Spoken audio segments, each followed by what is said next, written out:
we explain how you can easily edit your simpleshow video maker. Explain a video into a language other than English or German. For this option you will need a little help from a native speaker. Here's what you need to do.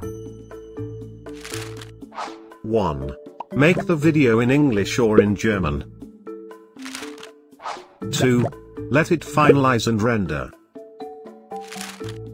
3. Once rendered, scroll down to get the precise copy of the script.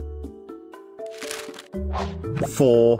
Use Google Translate and make a translation of the script into the foreign language. 5. Let an expert check if the translation is 100% correct. 6. Print the translated script in order to have a paper copy to work from. 7.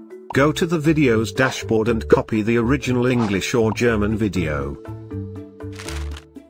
8. Use the copied video to edit the language soundtrack. Do this by choosing the recording option. 9. Now, let a native speaker read the script on the record your own voice function in simpleshow Video Maker.